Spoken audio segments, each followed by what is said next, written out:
বঙ্গোপসাগর দিয়ে সমুদ্রের মাঝখান হতে লঞ্চ যাচ্ছে।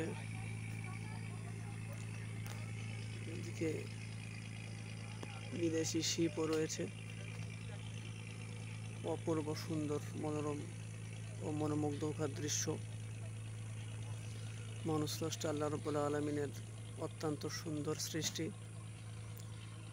যে তিনি জমিনের উপরিভাগে ও সমুদ্রের তলদেশেও নানান কিছু তার সৃষ্টি জীব তিনি সৃষ্টি করেছেন, যাতে মানবজাতি ইহা থেকে উপকৃত হয় এবং তারা মহাস্রষ্টার সান্নিধ্য লাভ করতে সক্ষম হন তাকওয়া তাহরাতের মাধ্যমে, পবিত্রতার মাধ্যমে।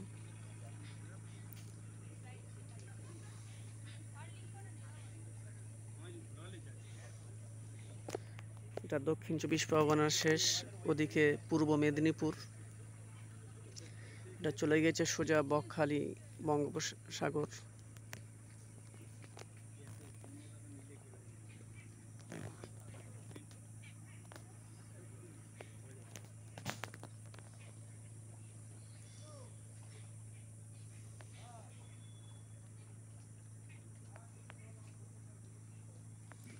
এখন জোয়ার শুরু হয়ে গিয়েছে, জোয়ার হওয়ার টাইম হয়ে গিয়েছে।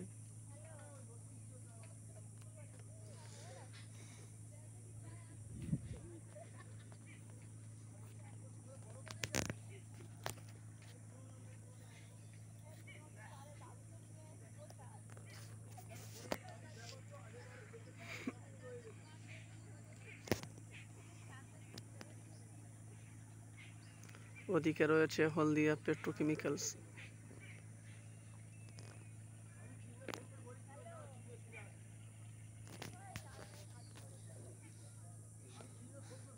যেমন মাছ, যারা মাছ ধরছে জেলে, ওদিকে সমুদ্রের পাড়ে নানান ধরনের শিল্প গড়ে উঠেছে এবং এটাকে কেন্দ্র করে ওদিকে এবং এদিকে সুন্দর স্বচ্ছ শহরও গড়ে উঠেছে এবং প্রতিনিয়ত হাজার হাজার মানুষ প্রতিদিন দেখতে আসছেন এখানকার শিল্প, এখানকার সাহিত্য, এখানকার সৌভ্রাতৃত্ব, একে অপরের সহিত ও মৈত্রের বন্ধন গড়ে উঠছে। ভালো থাকবেন প্রত্যেকে, ধন্যবাদ, সুস্থ থাকবেন। আসসালামু আলাইকুম।